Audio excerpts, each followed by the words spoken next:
दज्जाल clearly एक शख्स है। एक तो तमीम अद्दारी ने देखा उसे, दूसरा नबी सल्लल्लाहु अलैहि वसल्लम ने खुद बता दिया। क्या बताया?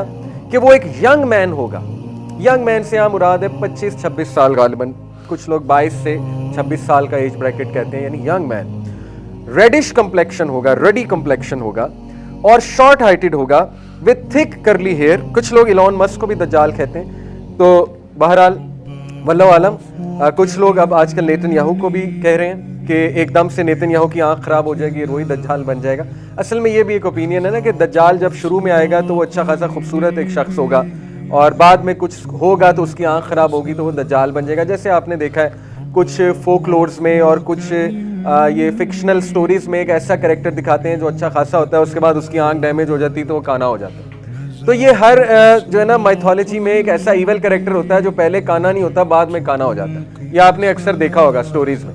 तो वो कहते हैं कि दज्जाल भी ऐसे ही होगा कि अच्छा खासा होगा, तभी तो दुनिया उसे फॉलो करेगी, वरना इतने बदसूरत इंसान को इतनी मैस दुनिया फॉलो तो नहीं कर सकती। तो वो कहते हैं वो अच्छा खासा होगा और लोगों को धोखा दे रहा होगा, लेकिन एकदम उसकी आंख कानी हो जाएगी तो वो फिर दज्जाल जाहिर हो जाएगा। दज्जाल है। बहरहाल ये भी एक ओपिनियन है, हमारा इससे कोई ताल्लुक नहीं है। हमें ना कोई फ़ायदा है इस तरह के ओपिनियन का, ना इसको फॉलो करने का फ़ायदा है। हमें बता दिया नबी ने सिंपल कि वो रेडी कम्प्लेक्शन होगा, शॉर्ट होगा, थिक करली हेयर, जैसे सांप लटक रहे होते हैं इस तरह के उसके हेयर होंगे, जैसे सांप ने यूं बनाई होती है वेव्स, और वाइड फोरहेड होगा उसका, ब्रॉड अपर चेस्ट होगा, ब्लाइंड और डिफेक्टिव ममसू होगा इन द राइट आई, और the eye will be neither prominent not sunken and will look like a floating grape. ये उसकी शेप है और जिस तरह हमारे नबी ने बता दिया हमारा ईमान है कि इस तरह से ही होगा।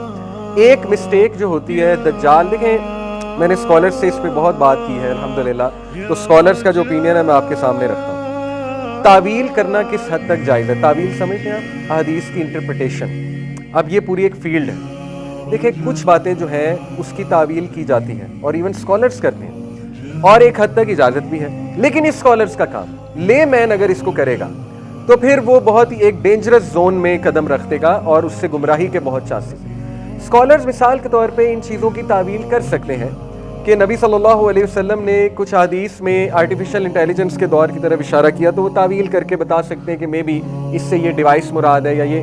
इसी तरह दज्जाल से रिलेटेड हो सकता है स्कॉलर्स कोई तावील करके बताएं कि उसका जो गधा है, लेट्स से उसके दोनों कानों के दरमियान इतना डिस्टेंस होगा और वो बहुत स्पीड पर चलेगा। हो सकता है स्कॉलर्स कोशिश करें और तावील करके समझाएं कि हो सकता है ये कोई हवाई जहाज़ हो सकता है ये कोई F-16 हो या कोई और फाइटर जेट हो, ठीक है।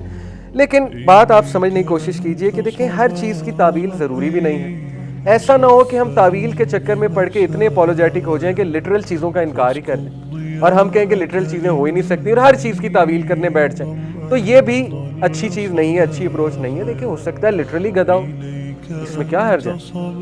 बहुत अजीबोगरीब चीज़ें होंगी उस दौर में, और दज्जाल आएगा ही तब जब लोगों का मैजिक से मतलब ऐसा दौर चल रहा होगा जो इंतहाई रैशनैलिटी का दौर होगा। उसी में ही तो दज्जाल आके कमाल लगेगा। जैसे मेरे एक स्कॉलर दोस्त हैं, वो कहते हैं कि दज्जाल अगर पुराने टाइम्स में आ जाता ना, जब मैजिक बहुत कॉमन था, जब ये जिन भूत बहुत कॉमन थे, किसी दौर में थे सुलेमान अलैहिस्सलाम के दौर में, तो लोगों ने कहते ये कोई कमाल नहीं है।